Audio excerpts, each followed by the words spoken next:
Hey there YouTube, this is Droozle.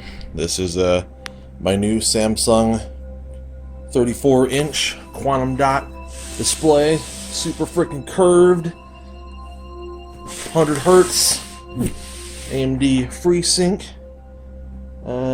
It's the CF791. And I need to open this sucker up. As you can see, UPS just delivered it. And there's a couple little dings in the box. I'm hoping that doesn't result in anything weird. But in a second here I'll get this thing opened up and we'll go ahead and see what she's all about. I'm pretty excited and I hope you are too. Stand by. Alright, cut the tape on here and we'll get this box opened up and see what we got. And I thought I had that cut a little bit better than that. There we go. So I'm ripping stuff. Oops. They got a little color calibration report. Some of you have probably seen my previous video where I did the single 24-inch quantum dot display from Samsung, and then I also had a video where I did 3 of them in AMD Eyefinity. And I ended up having to return those, not because of anything wrong with the monitors, but because AMD's Relive recording software, which records gameplay footage like NVIDIA Shadowplay, does not work with Eyefinity. So you can't run the 3 monitors at once and then record gameplay footage at the same time. And if you can't do that, I can't continue to upload gameplay footage videos. So I asked Amazon if they would take back the 3 1080p panels and let me exchange for this, which they were kind enough to let me do. So I have this instead. I just got it today. Just a couple minutes ago they showed up. So there's a calibration report. Set that off to the side. I don't know what this is. I think this is some kind of back plate support for VESA mounting. I really need to get a stand for this phone while I'm recording so I don't have to use one hand to do things. One of these days I'll invest in like a tripod or something. I got something like that a while back, and unfortunately it was too small. The phone with the OtterBox is a little bit too large, unfortunately, for the stand that I got, so I had to send it back. I'll have to get a different one. That way I could do some recording, and I could do both hands. But yeah, this I believe goes in the back of the monitor. You can see there's multiple screw mount points that would allow you to hook this up to, different sizes of VESA mounts, and probably let you do wall mounting if you wanted to, because you can see this is actually a pretty good size, and I think the smaller set towards the center there is what will work with my particular mount. I have a 3-arm, you can see right there. I've got, I can do up to 3 24-inchers on there. So anyways, set that off to the side for a minute, but I'm definitely going to need to use that. This right here I think has probably got cables and so forth in it. Looks like we've got a manual. Let's see. A lot of these are, strangely enough, in English and in French and Spanish by the looks of it. We've got some nice high quality looking cables here. We got our display port 1.2. We've got our power adapter, which is a brick, and then an extension, the actual power plug. I don't know what the power requirements are exactly yet. Looks like it's a 78 watt, which is kind of a lot as monitors go, I think. And looks like probably an HDMI cable, which I doubt I'll end up using with this particular screen because they can't do, well, if it's 2.0 it could do the refresh rate and so forth, but I think it's probably a 1.4B or something. At least the port is. And then this is a USB 3 cable for the, I believe there's a hub built into the monitor. So, got some nice looking cables. Set this stuff off to the side here. Oh, that's right. This has a little mini display port to full-size display port adapter, which is really nice. This is a little bit outdated now, depending on what you've got. Like my laptop, I have that Alienware 13R2, and it has USB-C, which is also usable for DisplayPort, where this is definitely a mini DP 1.2 to full DP 1.2 adapter. I don't know if it would work for DP 1.3 or not. Probably would, but this monitor doesn't need that. Looks like it comes with the manual on a disc, and it's probably got some basic generic Samsung software on there, but nothing probably that you really need to install. And now we gotta try to open this sucker up. Big freaking box. And there it is. As I thought, I've already watched another person do a unboxing video of this, so I sort of knew what to expect. This thing should come fully assembled by the looks of things, and I believe that it does. I'm going to have to take this off because I want to use that VESA mount and put it on my my three-way mounting arm. Looks like there's a dead fly in there. But what I'm going to do here is in a second I'm going to pause this so I can get this out of the box and stand it up. So give me 1 second so I can get it out of the box and get the box out of the way. I don't have a ton of room to work in here, so 1 moment please. Alright, I got it out of the box, and I got the little foam wrapping that they put around it off the screen anyway. You can see this is a pretty extreme curvature of this. I used to have an Acer X34 Predator IPS display with G-Sync, which was a very nice display, but the curve on, and it was the same size, same refresh rate. It was IPS and not quantum dot, which is one of the reasons why I think this will be a better experience overall, at least in image quality. Is this should be, you know, quantum dot is very nice image reproduction, as we've seen in the 24-inch that we looked at already. But like I said, this is definitely a more extreme curvature than the Predator was. Let's turn this thing around, and we can look at some of the ports and so forth with it, and the stand. You can see the stand is adjustable. It moves up and down nicely. I don't think you can turn it left or right. That's another. Not that you'd really want to with something like this anyway, probably, as far as putting it in like a portrait mode, but the option isn't even there, so that's fine.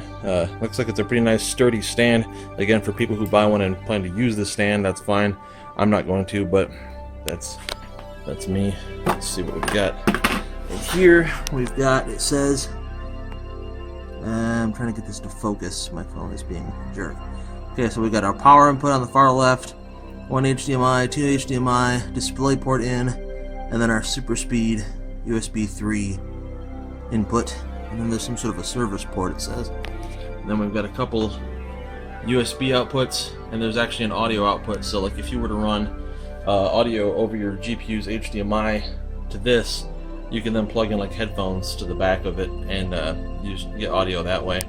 And as you can see, it's got a little sticker here, mentions the 1500R curved screen. I don't know what that rating means, but it appears that the smaller the number, the more extreme the curve, because the 24 inches were 1800R, and I mean it was noticeable, but this is appears to be a more extreme curvature, and so I would say that 1500R is a greater curve than 1800R. And then mentions that it's quantum dot, the aspect ratio, of course, and that it's going to be FreeSync compatible. And since I'm currently running a pair of R9 Furies, the Sapphire Nitro R9 Furies that I did a previous review on, this should work quite nicely with those cards. With AMD Vega coming out here next month, actually like I think within a few weeks they're supposed to launch, I'll be waiting to see what the benchmarks are like for that, and whether or not I decide to get a pair of those or I decide to go with a pair of GTX 1080 Ti's will remain to be seen. I'm kind of at a toss-up between, like I said, I'd like to see AMD do well. I want to support their cards, and I want them to give NVIDIA competition so that they'll have to innovate and they'll have to lower their prices.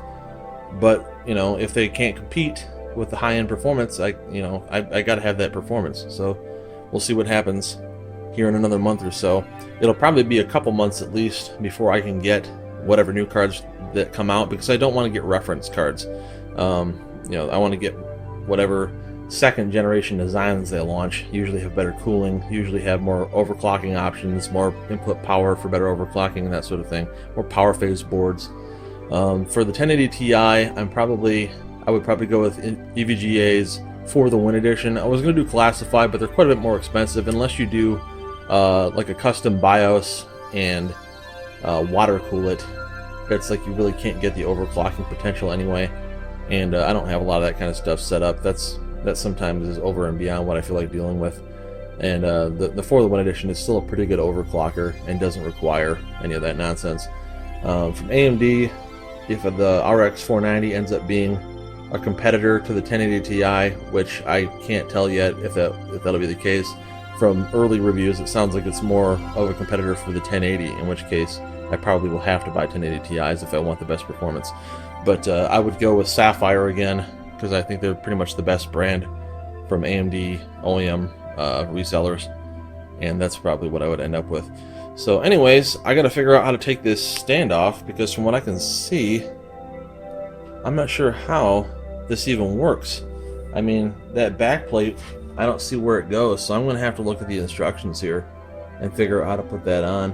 So I'm gonna pause and play with that, and then I will pick this up here in a minute. I'll be right back. Alright, I took a wild guess and I was correct. You can remove the side panel off of here, and it exposes a pair of screws in there, which I'm obviously going to take off here in a second, which I'm sure will remove this entire leg stand. And then, like this little piece of plastic, or I guess it's metal or plastic, I can't tell, it's pretty solid. But anyways, I'm pretty sure that fits into this apparatus here, and then you just screw it back into place. Yeah, like I say, there's a couple screw holes orientation there, and then you mount this onto your arm, your my three-way stand there. So I'm gonna go ahead and get this thing unhooked and then try to go mount it up here. So one moment, please. All right, I got it on there. It's kind of awkward. You can see that I was able to screw it into place, but it's not really. I don't know who thought this design out necessarily for this mounting hardware, but you pretty much have to have like a pretty ridiculously long screwdriver like this, and then just kind of sneak it up in there and get it in there. It was a little bit awkward, but whatever. It looks like it's mounted pretty well now. So the next step will be to take it over and physically put it on the center of my arm mount over there, and then we'll hook it up and see how she does. Hopefully there's no dead pixels. Be right back.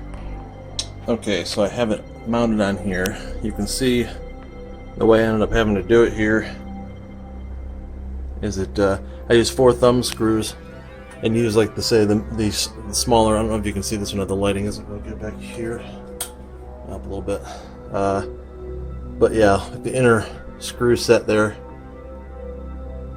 is where I ended up mounting it from, the 4 points. I've got my display port hooked up and the power connected. The power appears to light up. The nice thing about this is I can slide it up and down because the arm is retained in there, so it still has the ability to slide up and down on that bracket. And then because my 3-way can be turned, I pretty much have full range of motion with this, which is better than I would have had if I just used the original stand. So that's nice. I'm going to sit down and we're going to turn her on and see what it is she do, if anything. One can only hope. Okay, it's trying to find an input. Oh, it's on. It's on. Okay.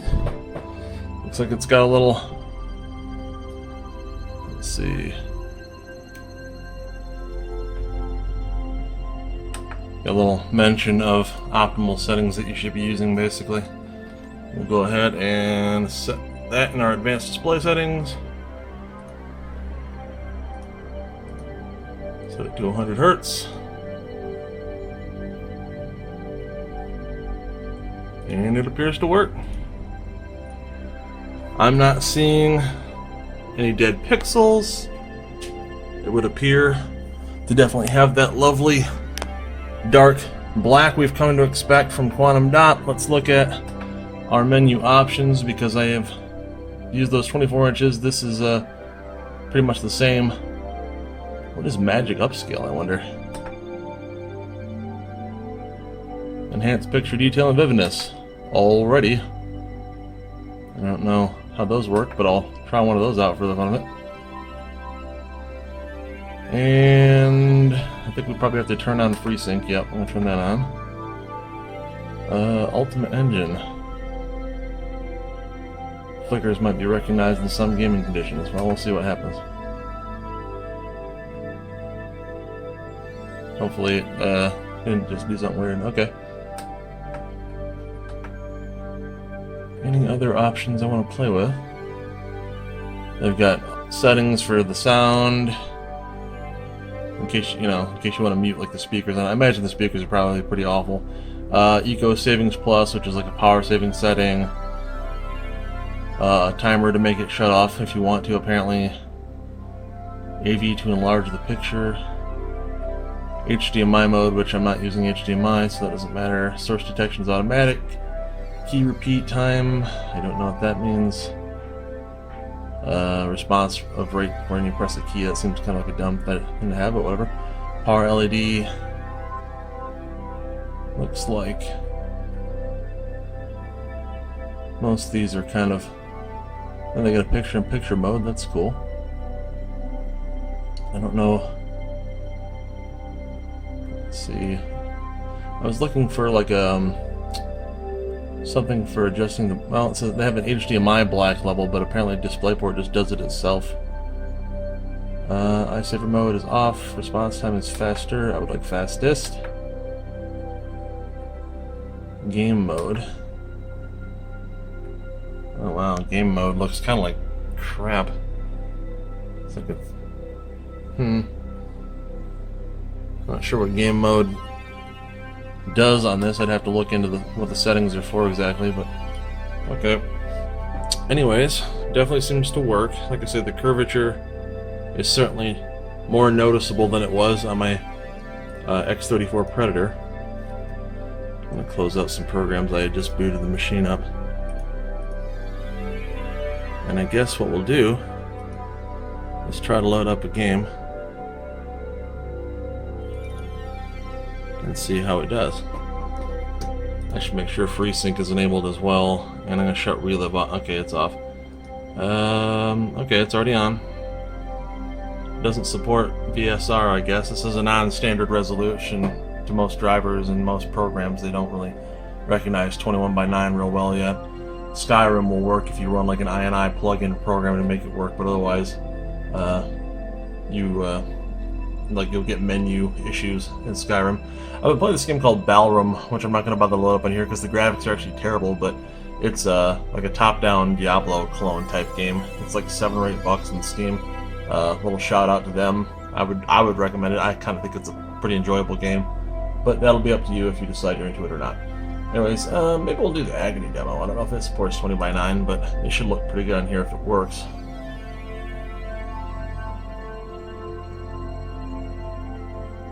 Probably crash or do something crazy.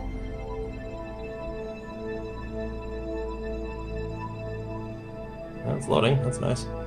Man, this thing is sharp. I think you're probably missing out somewhat on the beauty of this thing by watching it on YouTube instead of seeing it in real life. Man, that is gorgeous. Good God. Where have you been all my life, Quantum Dot? Let's see. It's running in QHD, but for some, maybe that's what the upscaling does. Is it stretches out, even though it's only running at a standard QHD right now, it's still covering the whole screen. Which normally, I mean, that aspect ratio would be 16:9, which would not fit this screen properly. Let's see. There we go.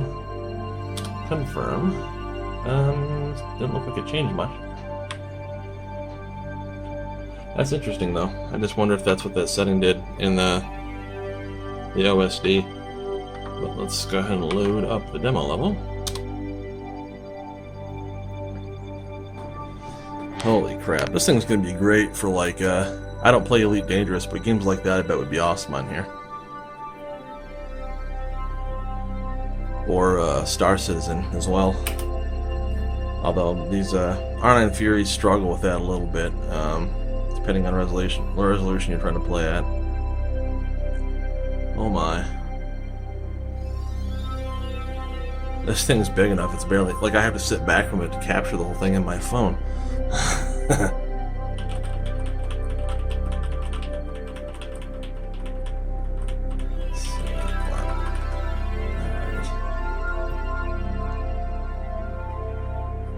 that is one hell of a picture.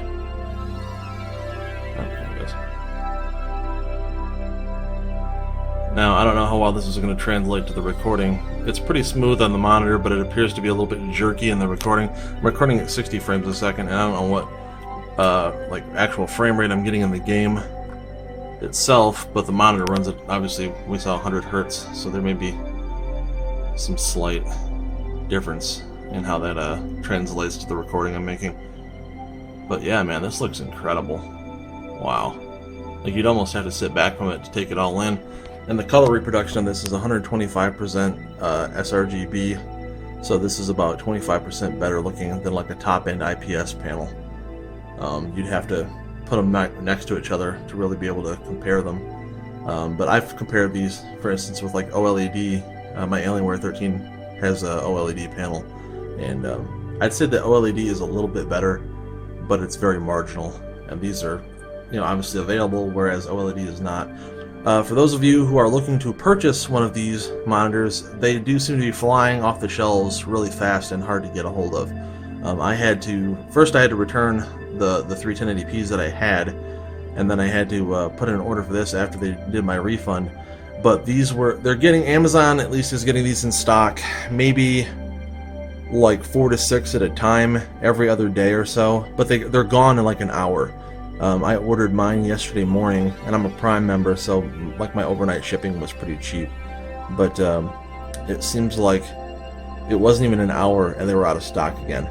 So for those of you who are interested in looking for these, you just kind of have to watch the Amazon site. It seems like they either show up late at night or in the morning.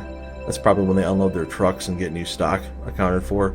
So if you want to order one, you just got to be there at the right time. The retail on them is $999. Shipping for mine was $20 because, again, I'm a Prime member and I did overnight. If I had done like 2 or 3 day shipping, it would have been free shipping. And then the tax was like $60 because we're 6 cents on the dollar here. Depending on where you order from or where you live, that could be different. But for me, that's what it was. So altogether, it was a little about $1,080, which is still actually a little bit less than I had put into the 31080p panel. So it actually worked out really well for me all around. I guess I should try out AMD Relive and make sure it works on this, huh? That would make sense. Let me cancel out this game and just make sure that AMD Relive will even load. If it doesn't, then this has all been for nothing. Let's see here. I tried AMD Relive on my previous 4K panel that I had, and it worked fine on that, so I have to assume it should work on this. Relive is turned on. And if I hit Alt-Z, it should bring up their little menu, and it does, so good. Relive should work on this. Alright, well, appreciate everybody watching. This has been Drizzle. If you enjoy this kind of content, please click the like and or subscribe buttons, and I will continue to try to put out more reviews as time permits, and I get different hardware. When the new video cards come out and I get those, I'll definitely do a video about that, whether it be 1080 Ti's or it be the RX 490 Vega. We'll just have to wait and see who has better benchmarks after they launch, and then I'll make a decision at that time. But once again, thanks for watching. Appreciate everybody. If you have any questions, put in the question section on my channel, and I will be sure to get back to you as soon as possible. Thanks, and have a great day.